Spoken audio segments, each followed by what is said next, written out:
the Budget Commission and authorizing the necessary tax levies and certifying them to the county auditor and declaring an emergency. Further motion? Mr. President, Council. I move that we adopt Resolution -2019. Second. Roll call.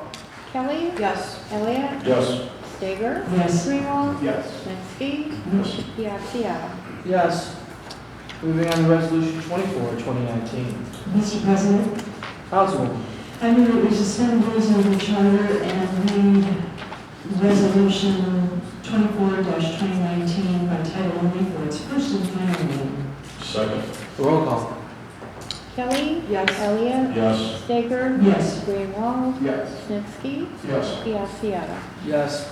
Resolution number 24, 2019, introduced by Mayor Delacqua and councilpersons Biassiata, Kelly, Elliott, Stager, Martin, Snitsky, and Greenwald.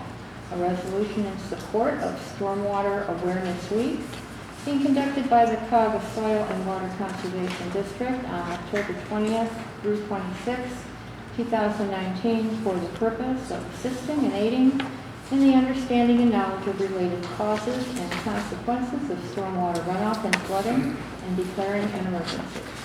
Mr. President, Councilwoman. I move that we adopt Resolution number 24-2019. Second. Roll call. Kelly? Yes. Elliott? Yes. Stager? Yes. Greenwald? Yes. Snitsky? Yes. Biassiata. Yes. Resolution 24, 2019 is adopted. Council is now open to the audience for miscellaneous comments. Front row left. Front row right.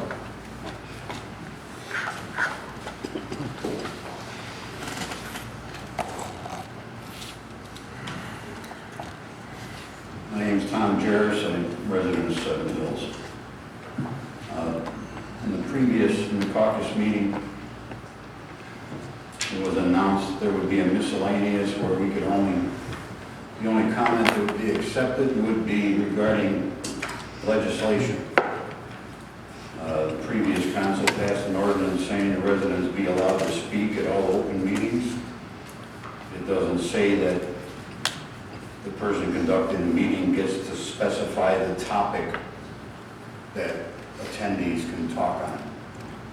That's a different procedure than we've been following, and I'd like to see us stick with the original procedure if we could in the future. I have some comments based on the last meeting and the council president's miscellaneous comments. The first one is the council president commented that I get all the information I asked for in public document request regarding a $300,000 loan to Genesis. I did not. That contract specifies that a lease executed by KA Development Group, or KA Group, not Development, KA Group, a lease for 10 years that was non-cancelable, was supposed to be submitted before the funds were extended to Genesis. I didn't get any copy of any such lease.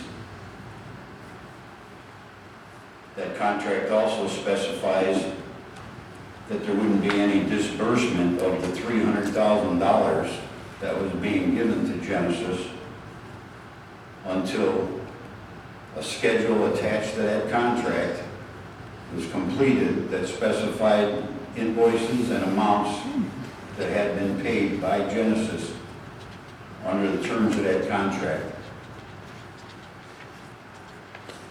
I believe it was Exhibit B as part of that contract. No Exhibit B was given to me. The council president did give me a large printout of a variety of invoices that were printed out, I believe, in April or May of this year. The money was disbursed in the beginning of 2016.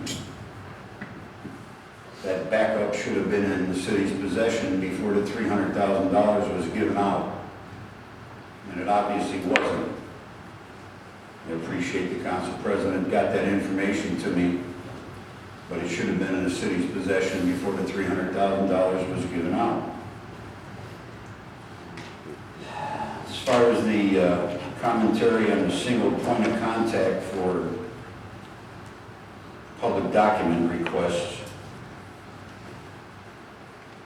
what has happened is public documents requests are made to Kathy Holland, the mayor's secretary.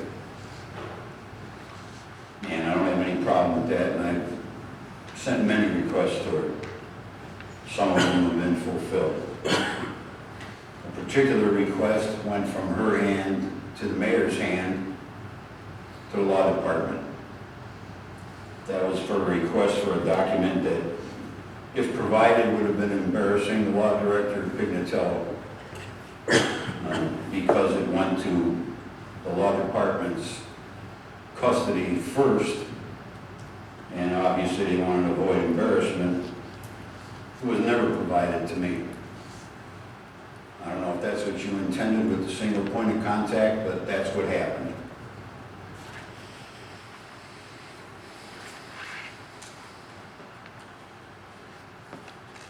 The last question is, at the last meeting, the Council President complimented the Planning Commission and others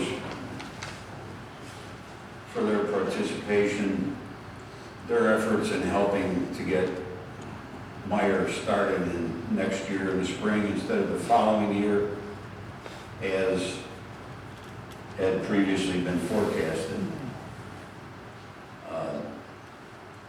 How did the Planning Commission influence Kmart to give up their lease on the property before they had to give up the lease? What pressure was exerted on Kmart to relinquish their lease that was supposed to go to 2021? What pressure was exerted on them that made them surrender that property early?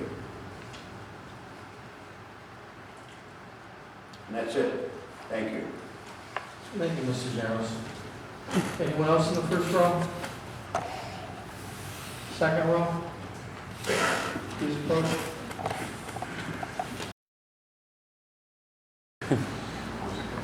Thank you.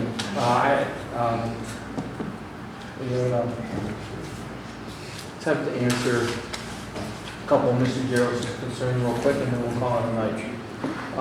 The policy, the rule where public comment is allowed, I introduced that to council in my first term.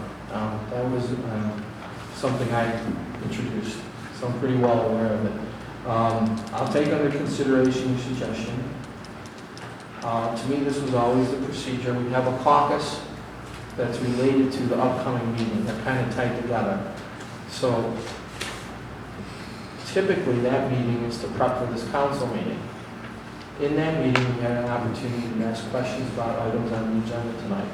As we just witnessed, the meeting that meeting is tied to, which is tonight in the same room with the same group of people, there was a miscellaneous. Anyone could come up and talk about any item. In addition to how this transpired this evening, we also have a general caucus where I've always allowed any questions. And the general caucus is held every other week. But I'll take your suggestion under advisement because I always have. In terms of the Genesis loan, my comments were based upon an email I had asked as a result of your last meeting, because I've been following everything you requested for 4 years and trying to do my very best by you, particularly. In the last meeting, the regular scheduled meeting in July, you had asked about this again, public records request. I had asked the administration to give me a complete listing of all public records requests made by you, Tom Jaros. And at the time, it was 19. The administration forwarded me a sheet, said that all had been met. So the one I'm assuming you speak to tonight, you were given an answer of attorney-client privilege and, in addition, sunshine law protected information about children. That is not you're unhappy with that answer. That's okay. That is not a factor of the policy that council passed unanimously last year to have a single point of contact. It was simply just to reduce redundancy, and it's consistent how other cities operate. We can't have an email go to 4 people and then 4 city workers spend your tax dollars all chasing down the same issue. By having a single point of contact, that individual assigns it to one person, that person then takes the necessary steps. This was also reassigned based upon your comments in the July meeting to our Rules Committee. Specifically, I asked Councilman Martin to look into it. So, as the questions come to council as a whole, not as an individual, it was properly assigned to the Rules. And if the Rules Committee sees a problem with that procedure, I'm all ears. In terms of the Genesis loan, this kind of goes to the first part. The specific questions that were asked from the public records request were fulfilled, at least according to the administration, as they followed up with it. Subsequently, I asked Law Department to review your comments regarding whether this is still in full force and effect. Director Biasiotta copied all of council on an internal memo a month or 2 ago saying it is. Based upon the general comments in caucus last week, I asked the Law Department to take a second look at that. And at this time, I'd like to ask Assistant Law Director Jaros if he's aware of this request and if they've had an opportunity to take a second look at the Genesis loan. It's my understanding that Law Director Pignatello did look at it, and to my knowledge, from what's been relayed to me by Mr. Pignatello, the Genesis loan is current and it's being paid. Now, you're related to the Law Director. I'd like that, his findings in writing as soon as he can. That's fine. And then I will put them into the minutes and we'll make them available to the public. Okay.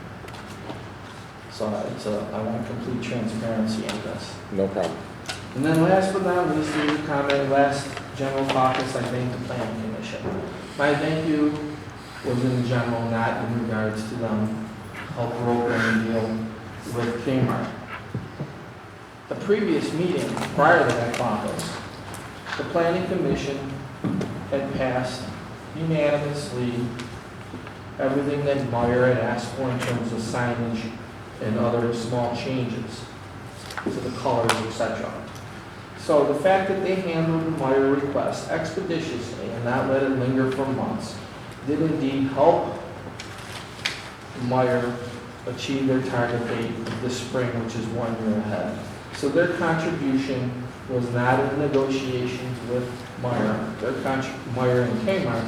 Their contribution was handling the Planning Commission agenda item expeditiously as possible to accommodate Meyer.